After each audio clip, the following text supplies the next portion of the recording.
ಇನ್ನು ಏನೆಲ್ಲ ಮಾಡಬೇಕು, ಏನು ಮಾಡಬಾರ್ದು, ಯಾವುದು ನಿಷಿದ್ಧ ಈ 9 ತಿಂಗಳ ಸಮಯದಲ್ಲಿ?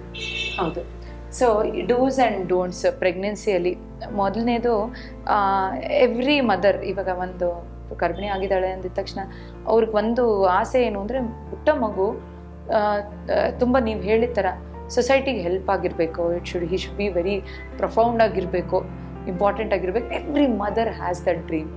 ಅವ್ರಿಗೆ ಆ್ಯಂಡ್ ರಿಸೋರ್ಸ್ಫುಲ್ ಆಗಿ ಇರ್ತಕ್ಕಂಥದ್ದು ಇದು. ಸೊ ಆ ಒಂದು ಫಸ್ಟ್ ಆಫ್ ಆಲ್ ಆ ಮನಸ್ಥಿತಿನ ಇಟ್ಕೊಳ್ಳೋದು ತುಂಬಾ ಮುಖ್ಯ ಆಗುತ್ತೆ. ಸೊ ಇವಾಗ ಡೂಸ್ ಆ್ಯಂಡ್ ಡೋಂಟ್ಸ್ ಅಂತ ನಾವು ಪ್ರೆಗ್ನೆನ್ಸಿ ಬಗ್ಗೆ ಮಾತಾಡಬೇಕು ಅಂದರೆ, ಕೆಲವು ಚಿಕ್ಕ ಪುಟ್ಟ ವಿಚಾರಗಳು, they have to sit comfortably. So ಕೂತ್ಕೊಳ್ಳೋ ಒಂದು ಅವರ ಆಸನ ಏನಿರುತ್ತಲ್ಲ, seat it should be very comfortable. ಕೆಲವು ಒಂದೊಂದು ಪೊಸಿಷನಲ್ಲಿ ಕೂತ್ಕೊಳ್ತಾರೆ, ಕಾಲು ಒಂದು ಮೇಲೆ ಹಾಕ್ಕೊಂಡು ಕಂಫರ್ಟಬಲ್ ಆಗಿ ಅಥವಾ ಚಕ್ಕಮಕ್ಲೆ ಹಾಕಿ ಒಂಥರ ಲಿಟಲ್ ಆಕ್ವರ್ಡ್ ಪೊಸಿಷನ್ಸ್ನ ಆದಷ್ಟು ಅವಾಯ್ಡ್ ಮಾಡೋದು ಒಳ್ಳೆಯದು. ಇಟ್ ಕ್ಯಾನ್ ಒಂಥರ ಪೆಲ್ವಿಕ್ ಗರ್ಡರ್ ಮೇಲೆ ಪ್ರೆಷರ್ ಕೊಡ್ತಕ್ಕಂಥದ್ದಾಗಿರ್ಬೋದು. So it is better that they avoid wearing heels.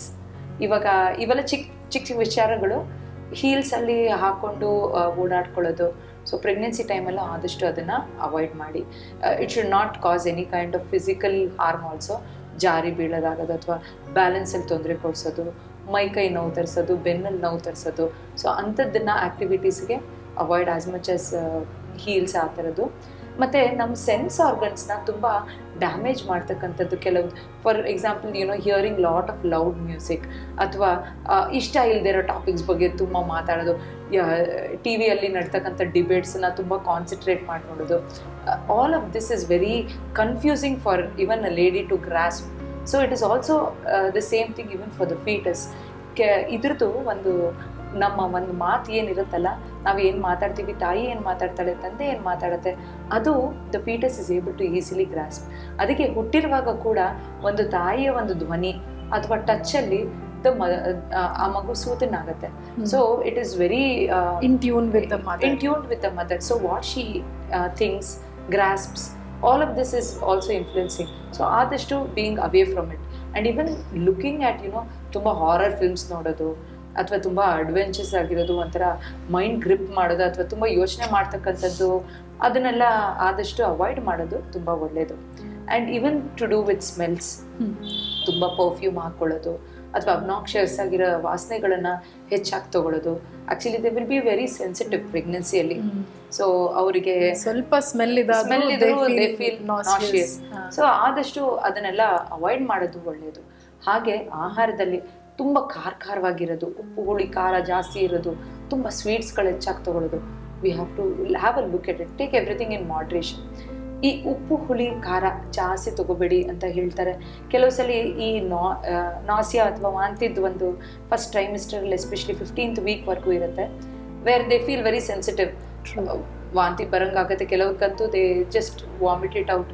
So ಇದು ತುಂಬ ಖಾರವಾಗಿರೋದು, ಹುಳಿಯಾಗಿರೋದು ಯಾವಾಗ ತಿಂದಿರ್ತೀವೋ, when you vomited it causes a lot of burning sensation and ಒಂಥರ ರಿಕರ್ಕಿಟೇಷನ್.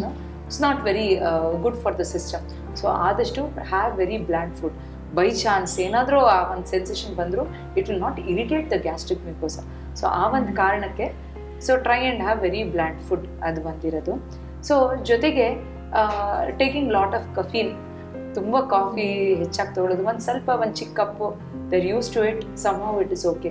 ಬಟ್ ತುಂಬ ಇನ್ಸ್ಟೆಂಟಾಗಿ ಮಾಡ್ಕೊಳ್ಳೋದು ಅಥವಾ ತುಂಬ ಕಫೀನ್ ಎಕ್ಸ್ಪೋಜರ್ ಆಗೋದನ್ನು ಅವಾಯ್ಡ್ ಮಾಡೋದು ಒಳ್ಳೆಯದು ಪ್ರೆಗ್ನೆನ್ಸಿ ಟೈಮಲ್ಲಿ. ಇಟ್ ಹ್ಯಾಸ್ ಇಟ್ಸ್ ಓನ್ ಅದರದೇ ಒಂದು ಫ್ಲೈಟ್ ಫೈಟ್ ಇದು ಅಡ್ರಿನಲ್ ರಶ್ ಇರುತ್ತೆ. So not very good for the system. ಆ ಒಂದು ಕಾರಣಕ್ಕೆ ಅದನ್ನು ಅವಾಯ್ಡ್ ಮಾಡೋದು ಒಳ್ಳೆಯದು.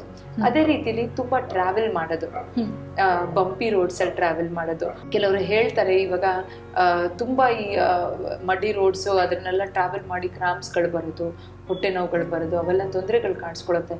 ಆದಷ್ಟು ಅದನ್ನು ಅವಾಯ್ಡ್ ಮಾಡೋದು ಒಳ್ಳೆಯದು. ಬೆಟ್ಟ ಹತ್ತೋದು, ದೇವಸ್ಥಾನಗಳಿಗೆ ಹೋಗಬೇಕು ಅಥವಾ ದೇವಸ್ಥಾನದ ಒಂದು ಪೂಜೆ ಮಾಡಬೇಕು, ಅದೆಲ್ಲ ಸರಿ. ಬಟ್ ಒಂದು ಇದಿರತ್ತಲ್ಲ, where they have to climb, ಒಂಥರ ಡಿಸ್ಟ್ರೆಸ್ ತರಿಸೋದು, ಎಸ್ಪೆಷಲಿ ಪೆಲ್ವಿಕ್ ಗರ್ಡಲ್ಗೆ. So those activities they have to cut down. ಮಾಡಷ್ಟು ಅದು ಒಂದು ರೀತಿಯಲ್ಲಿ it gives them little. If they are very much they want to do it, let them do it under supervision. ಸ್ವಲ್ಪ ಹೋಗಿ rest ಮಾಡೋದು, ಮತ್ತೆ ಹೋಗಿ. So that's the reason even travelling also is avoided during this time. Okay. So ಅದು ಯಾವುದೇ ರೀತಿಯಲ್ಲಿ ಮಗುಗೆ ತೊಂದರೆ ಆಗಬಾರ್ದು, ತಾಯಿಗೆ ತೊಂದರೆ ಆಗಬಾರ್ದು. So for all those reasons ಕೆಲವನ್ನ ನಿಷೇಧ ಮಾಡಿ. ಕೆಲವು ನಾನು ಅವಾಗಲೇ ಹಿಂದಿನ ಎಪಿಸೋಡಲ್ಲಿ ನಾನು ಹೇಳ್ತಾ ಇದ್ವಿ ನ್ಯಾಚುರಲ್ ಅರ್ಜಸ್ ಬಗ್ಗೆ. ವೇಗಧಾರಣ ಅಂದರೆ ಕೆಲವು ವೇಗಗಳನ್ನ ನಾವು ಹಿಡ್ಕೊಳ್ಬಾರ್ದು. ಫಾರ್ ಎಕ್ಸಾಂಪಲ್ ನಾನು ನಿಮಗೆ ಹೇಳಿದೆ, ಯೂರಿನೇಷನ್ ಬರೋದು, ಮೋಷನ್ ಪಾಸ್ ಮಾಡಬೇಕು ಅನ್ಸೋದು, ಅದನ್ನ ಹಿಡ್ಕೊಳ್ಳೋದನ್ನ ಮಾಡಬಾರ್ದು. Even for a pregnant women that is not very much advice. ನಾನು ನಿಮಗೆ ಮೊದಲಿನ ಸಂಚಿಕೆಯಲ್ಲಿ ಹೇಳ್ತಾ ಇದ್ದೆ ಎನಟಾಮಿಕಲ್ ಪೊಸಿಷನ್ ಹೇಗಿರುತ್ತೆ ಅಂತ, ಕೋಲಾನ್ ಮಧ್ಯದಲ್ಲಿ ಇರ್ತಕ್ಕಂಥದ್ದು. ಸೊ ಯೂರಿನರಿ ಇನ್ಫೆಕ್ಷನ್ಸ್ಗಳಾಗಬಾರ್ದು, ಅದನ್ನ ನಾವು ನೋಡ್ಕೊಳ್ಬೇಕು. ತುಂಬ ಯೂರಿನ್ನ ಫ್ರೀಕ್ವೆನ್ಸಿ ಜಾಸ್ತಿ ಇರುವಾಗ ತಡ್ಕೊಳ್ಳೋದಾಗ್ಲಿ, ಅಥವಾ not drinking sufficient amount of water, it can influence causing little bit of infection growths. So ಆದಷ್ಟು ಅದನ್ನ ಅವಾಯ್ಡ್ ಮಾಡೋದು ಒಳ್ಳೇದು. If feel like passing urine, clear ಮಾಡ್ಕೊಂಡು ಬರೋದು ಒಳ್ಳೇದು. ಅದೇ ರೀತಿಯಲ್ಲಿ ಬಬಲ್ ಗ್ಯಾಸ್ಗಳು ತುಂಬಾ ಒಂಥರ ಈ ಶೇಖರಣೆ ಆದ್ರೆ it causes again problem, discomfort to the lady. So ಆದಷ್ಟು ವಾತಾವರಣ ಜಾಸ್ತಿ ಮಾಡಬಾರ್ದು. ಸೊ ಆ ಒಂದು ಕಾರಣಕ್ಕೆ ಈ ನ್ಯಾಚುರಲ್ ಅರ್ಜಸ್ನ ಆದಷ್ಟು ಅವರು ಕ್ಲಿಯರ್ ಮಾಡೋದು. ಜಸ್ಟ್ ನಾಟ್ ವಿತ್ ದಿಸ್, ಎಲ್ಲ ಥರದ್ದು ಇವಾಗ it could be sleeping. If they want to sleep, it's better the sleep. ಅಥವಾ ಅವರಿಗೆ ಸ್ನೀಸ್ ಮಾಡಬೇಕು ಅಥವಾ ಕೆಮ್ಮಬೇಕು ಅನ್ಸೋದು ಮಾಡೋದು ಆ ಟೈಮಿಗೆ ಒಳ್ಳೆಯದು. ತುಂಬ ಅದನ್ನು ಹಿಡ್ಕೊಳ್ಳೋದು ಅಥವಾ ಯಾರಾದರೂ ತಪ್ಪು ಅಂದ್ಕೊಳ್ತಾರೆ ಅಂದ್ಬಿಟ್ಟು ಅದನ್ನು ಸ್ಟಾಪ್ ಮಾಡೋದು, ದಟ್ಸ್ ನಾಟ್ ಗುಡ್. ಸೊ ಇದು ನ್ಯಾಚುರಲ್ ಅರ್ಜಸ್. ಆದರೆ ಎರಡನೇದು, ತುಂಬ ಜನ ಕೇಳ್ತಾರೆ ನಿದ್ದೆ ಬಗ್ಗೆ. ನಾವು ಯಾವ ಪೊಸಿಷನಲ್ಲಿ ಮಲಗಬೇಕು, ನಾನು ಈ ಥರ ಲೆಫ್ಟಲ್ಲಿ ಮಲ್ಕೊಂಡ್ರೆ ಓಕೆನಾ, ಬರೀ ರೈಟಲ್ಲೇ ಮಲಗಬೇಕಾ, ಅಥವಾ ನಾನು ಹೊಟ್ಟೆ ಮೇಲೆ ನಾವು we tell not to sleep very much as the pregnancy goes on later. ಲೆಫ್ಟಿಗೆ ರೈಟಿಗೆ it is comfortable to sleep. Especially ಈ ಥರ ನೋವುಗಳಿದ್ದಾಗ ಲೆಫ್ಟಿಗೆ ತಿರ್ಕೊಂಡು they can sleep on the left side. ಒಂದು ಪಿಲ್ಲೋನ 2 ಕಾಲು ಮಧ್ಯದಲ್ಲಿ ಇಟ್ಕೊಂಡು ರಿಲ್ಯಾಕ್ಸ್ ಮಾಡ್ಕೊಳ್ಳೋದು ಗಿವ್ಸ್ ದಮ್ ಸಾಕಷ್ಟು ಮಟ್ಟಿಗೆ it also relaxes the body. ಇದು ಒಂದಾದರೆ, ನೆಕ್ಸ್ಟ್ ಕ್ಲೋತಿಂಗ್ ಹಾಕೊಳ್ಳೋದು. ಸೊ ನಾವು ನೋಡಿದ್ದೀವಿ ಪ್ರೆಗ್ನೆನ್ಸಿಯಲ್ಲಿ ಹಲವು ಬಾರಿ ಅವರು they choose to wear little tighter clothes, but it's good they wear little loose ಆಗಿರ್ತಕ್ಕಂಥದ್ದು ಕ್ಲೋತ್ಸನ್ನು, ಎಸ್ಪೆಷಲಿ ಪೆಲ್ವಿಕ್ ಗರ್ಡಲ್ ಸುತ್ತಮುತ್ತಲಿದ್ದಾಗ ಸ್ವಲ್ಪ ಲೂಸ್ ಆಗಿರ್ತಕ್ಕಂಥದ್ದು breathable fabric should be good enough. So ಆ ಥರ ಒಂದು ಬಟ್ಟೆಗಳನ್ನು ಹಾಕೊಳ್ಳೋದು ಒಳ್ಳೆಯದು. ಸ್ಮೋಕಿಂಗ್, ಆಲ್ಕೋಹಾಲ್, ತುಂಬ ಯಾವುದಾದ್ರು ಒಂದು ಔಷಧಿಯನ್ನು ತೊಗೊಂಡು ತುಂಬ ವರ್ಷದಿಂದ ತೊಗೊಳ್ತಿದ್ದಾರೆ, ಅಭ್ಯಾಸ ಆಗೋಗಿದೆ ಅಂತಹ ಔಷಧಿಗಳಿದ್ದಾಗ, ಪೇನ್ ಕಿಲ್ಲರ್ಸ್, ಆದಷ್ಟು ಅದನ್ನೆಲ್ಲ ಅವಾಯ್ಡ್ ಮಾಡ್ತಕ್ಕಂಥದ್ದು ಒಳ್ಳೆಯದು.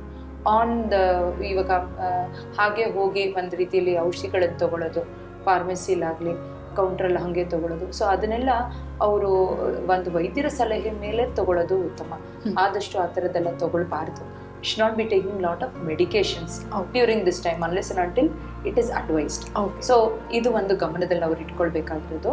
ಹಾಗೆ ಕೆಲವು ಆಯುರ್ವೇದದಲ್ಲಿ ನಾವು ಆಂಗ್ಸೈಟಿನ ತರತಕ್ಕಂಥದ್ದು ಕೆಲವು ಆಕ್ಟಿವಿಟೀಸು, ಕತ್ಲಲ್ಲಿ ಹೋಗೋದು, ಅಥವಾ ಪ್ರಾಬಬ್ಲಿ ತುಂಬ ನಾನು ಅವಾಗ ಹೇಳ್ತಾ ಇದ್ದೆ ಹಾರರ್ ಫಿಲ್ಮ್ಸ್ ಥರದ್ದು ನೋಡೋದಾಗಲಿ, ಅಥವಾ ಇವಾಗ ಬಾವಿನ ನೋಡೋದಾಗಲಿ. ಸೊ ದೀಸ್ ಆರ್ ಆಲ್ ಒಂಥರ ಆಂಗ್ಸೈಟಿನ ಕ್ರಿಯೇಟ್ ಮಾಡ್ತಕ್ಕಂಥ, ಒಂದು ಫಿಯರ್ನ ಕ್ರಿಯೇಟ್ ಮಾಡ್ತಕ್ಕಂಥದ್ದು. Avoiding those as much as possible is good.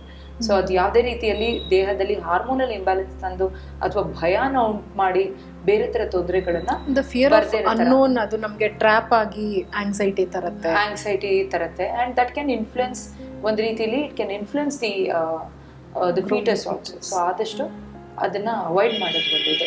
ಮತ್ತಿನ್ನ ಎಳನೀರ್ ಬಗ್ಗೆ ಕೆಲವ್ರು ಹೇಳ್ತಾರೆ ತಗೋಬಾರ್ದು, ತುಂಬಾ ನೀರಿನ ಅಂಶ ತಗೊಂಡ್ರೆ more than needed water retention ಆಗುತ್ತೆ, ಪಾದ ಊದುತ್ತೆ ಹೌದು ಅಂತ. ಸೊ ಎಳ್ನೀರ್ ಬಗ್ಗೆ ಎಸ್ಪೆಷಲಿ ಪ್ರೆಗ್ನೆನ್ಸಿಲಿ Ayurveda gives a lot of importance. ಎಳ್ನೀರು ತುಂಬ ಒಳ್ಳೇದು, ಬಟ್ ಯಾವುದೂ ಅಷ್ಟೇ ನಮಗೆ ಆ ಒಂದು ಮಾಡ್ರೇಷನಲ್ಲಿ ಒಳ್ಳೇದು. You should not be taking too much of it or too less of. ನಮ್ಮ ಪ್ರಕೃತಿ ಪ್ರಕಾರ, ನಮ್ಮ ಅಗ್ನಿ ಪ್ರಕಾರ ಎಷ್ಟು ಬೇಕೋ ಅಷ್ಟು ತೊಗೊಳ್ಳೋದು ಒಳ್ಳೆಯದು. ಎಳ್ನೀರು ಈ ಸೆಕೆಂಡ್ ಟ್ರೈಮಿಸ್ಟರ್, ಥರ್ಡ್ ಟ್ರೈಮಿಸ್ಟರಲ್ಲಿ ನಮ್ಮ ದೇಹದಲ್ಲಿ ಒಂದು ಆಮ್ನಿಯೋಟಿಕ್ ಫ್ಲೂಯಿಡ್ ಇಂಡೆಕ್ಸ್ ಅಂತ ಇರುತ್ತೆ. ಸೊ ಅದು ಮಗುವಿನ ಒಂದು ಆರೈಕೆಗೆ ಅದು ತುಂಬ ಸಹಾಯ ಮಾಡ್ತಕ್ಕಂಥದ್ದು. ಅದರದ್ದು ಒಂದು ವ್ಯಾಲ್ಯೂನ ಮೇಂಟೈನ್ ಮಾಡೋಕ್ಕೆ ಎಳ್ನೀರು ಸಹಾಯ ಮಾಡುತ್ತೆ, ಎಸ್ಪೆಷಲಿ ಅದು ಕಮ್ಮಿ ಆದಾಗ. ಸೊ ಅದನ್ನ ಮತ್ತೆ ರಿಪ್ಲೆನಿಶ್ ಮಾಡೋಕ್ಕೆ ಇದು ಸಹಾಯ ಮಾಡುತ್ತೆ. ಸೊ ಎಳ್ನೀರು ತುಂಬ ಒಳ್ಳೆಯದು. ಅದೇ ರೀತಿಯಲ್ಲಿ ಅದರ ಒಳಗಡೆ ಇರ್ತಕ್ಕಂಥ ಗಂಜಿ, ಎಸ್ಪೆಷಲಿ ಈ ರಿಗರ್ಗಿಟೇಷನ್ ಇರೋರಿಗೆ ಅಥವಾ ತುಂಬ ಬಾಯಾರಿಕೆ ಅವಾಗವಾಗ ಆಗ್ತಾ ಇರೋರಿಗೆ, ಸೊ ಅವ್ರಿಗೂ ಕೂಡ ಒಂದು ಸ್ಟ್ರೆಂಥನಿಂಗ್ ಆಗೋ ಕೂಡ ಈ ಎಳ್ನೀರು ಗಂಜಿ ಕೂಡ ಸಹಾಯ ಮಾಡುತ್ತೆ. ಎಳ್ನೀರು ಕೂಡ ಒಳ್ಳೇದು. ಸೊ ಬೇಸ್ಲೈನ್ ಎಲೆಕ್ಟ್ರೋಲೈಟ್ ಬ್ಯಾಲೆನ್ಸ್ ಹಾಗೆ ಇಡುತ್ತೆ. ಹೌದು, ನ್ಯೂಟ್ರಿಷನಲ್. ಇವಾಗ ತುಂಬ ನಾಸಿಯಾ ಇರೋರಿಗೆ, they don't feel like taking, ಇನ್ನೇನು ತೊಗೊಳಕ್ಕೆ ಇಷ್ಟಪಡ್ತಿಲ್ಲ, ಎಳ್ನೀರು ಸ್ವಲ್ಪ ಕಲ್ಸಕ್ರೆ ಪುಡಿ ಜೊತೆ ಮಿಕ್ಸ್ ಮಾಡ್ಕೊಂಡು ತಗೊಳ್ಳೋದು ಅವ್ರಿಗೆ ಒಳ್ಳೆಯದು. ಅದೇ ರೀತಿಯಲ್ಲಿ ಈ ಭತ್ತದ ಹರಳಿ ಗಂಜಿ ಮಾಡ್ಕೊಂಡು ತಗೊಂಡ್ರು ಕೂಡ it is good for them. So ಈ ತರದ್ದು ಒಂದು ಚಿಕ್ಕ ಪುಟ್ಟದು ಅವ್ರು they can also do it at home. Okay, so in case if there ಅಂದ್ರೆ ಕಫ ಪ್ರಕೃತಿ ಇದ್ರೆ ಎಳ್ನೀರು ತಗೊಳ್ಳೋದ್ರಿಂದ ಅವ್ರಿಗೆ ಕಫ ಜಾಸ್ತಿ ಆಗುತ್ತೆ ಅನ್ನೋ ಭಯ ಇದ್ರೆ ಕಲ್ಸಕ್ಕರೆಯನ್ನ ಹಾಕಿ ತಗೊಳ್ಳೋದ್ರಿಂದ ಇಟ್ ಮೈಟ್ ಹೆಲ್ಪ್. ಇವಾಗ ಪಿತ್ತ ಪ್ರಕೃತಿ, ಇವಾಗ ತುಂಬಾ ಅಸಿಡಿಟಿ ಆ ಥರದ ತೊಂದರೆ ಇದೆ, ಅವ್ರಿಗೆ ಇದು ಸಹಾಯ ಮಾಡುತ್ತೆ. ನಾರ್ಮಲಿ ಎಳ್ನೀರು ತುಂಬಾ ಸಂಜೆ ಹೊತ್ತಾಗ್ಲಿ ಅಥವಾ ಕಫ ಪ್ರಕೃತಿ ಇರೋರಿಗೆ ತುಂಬಾ ಹೆಚ್ಚಾಗಿ ತಗೊಳ್ಳೋದು ಒಳ್ಳೇದಲ್ಲ. ಅದನ್ನ ತಗೊಳ್ಬಹುದು, ಅವರು ಕಮ್ಮಿ ಪ್ರಮಾಣದಲ್ಲಿ ತಗೊಳ್ಳಿ. ಸೊ ಏನೇ ತಗೊಂಡ್ರು ವೈದ್ಯರ ಒಂದು ಸಲಹೆ ಮೇರೆಗೆ ಅವರವರ ದೇಹ ಪ್ರಕೃತಿಗೆ ಅನುಗುಣವಾಗಿ ವೈದ್ಯರು ಏನ್ ಸಜೆಸ್ಟ್ ಮಾಡ್ತಾರೆ ಅದನ್ನ ತಗೊಳ್ಳೋದು ಒಳ್ಳೆಯದು. ಓಕೆ, ಸೊ ಸಾಕಷ್ಟು ಡೂಸ್ ಅಂಡ್ ಡೋನ್ಸ್ ಬಗ್ಗೆ ಮಾಹಿತಿಯನ್ನ ಕೊಟ್ರಿ. ಪ್ರಾಯಶಃ ಈ ಎಲ್ಲ ಇನ್ಫಾರ್ಮೇಶನ್ ಮನೆಯಲ್ಲಿ ಒಬ್ರು ತಾಯಿ ಆಗುವವರು ಇದ್ದಾರೆ ಅಂದ್ರೆ ಸಾಕಷ್ಟು ಜನ ಅಡ್ವೈಸ್ ಕೊಡೋರು ಇರ್ತಾರೆ. ಆದ್ರೆ ಎಲ್ಲವೂ ಕೂಡ ಡಾಕ್ಟರ್ಸ್ ಅಡ್ವೈಸ್ ಮೇರೆಗೆ ನಾವು ಅದನ್ನ ತಗೋಬೇಕು. ಯಾಕಂದ್ರೆ ಅವರ ದೇಹ ಪ್ರಕೃತಿನ ಡಾಕ್ಟರ್ ಸರಿಯಾಗಿ ನೋಡಿ ತಿಳಿ ಹೇಳೋದ್ರಿಂದ ನಾವು ಅದ್ರ ಪ್ರಕಾರ ಹೋಗೋದು ಉತ್ತಮ. So it's not the time for free advice. So ಅದು ಕೂಡ ಮುಖ್ಯ ಆಗುತ್ತೆ ಅನ್ನೋದನ್ನ ತಿಳಿಸ್ಕೊಟ್ರಿ. ಕಾರ್ಯಕ್ರಮಕ್ಕೆ ಆಗಮಿಸಿ ಇಷ್ಟೆಲ್ಲ ಮಾಹಿತಿಯನ್ನು ಹಂಚಿಕೊಂಡಿದ್ದಕ್ಕಾಗಿ ಧನ್ಯವಾದಗಳು. ನಮಸ್ಕಾರ ವೀಕ್ಷಕರೇ, ಇದಾಗಿತ್ತು ಈ ದಿನದ ಗರ್ಭ ಸಂಸ್ಕಾರ ವಿಶೇಷ ಕಾರ್ಯಕ್ರಮ. ಮುಂಬರುವಂತಹ ಸಂಚಿಕೆಗಳಲ್ಲಿ ಮತ್ತೆ ಸಂಧಿಸ್ತೀನಿ. ಅಲ್ಲಿವರೆಗೂ ನಮಸ್ಕಾರ.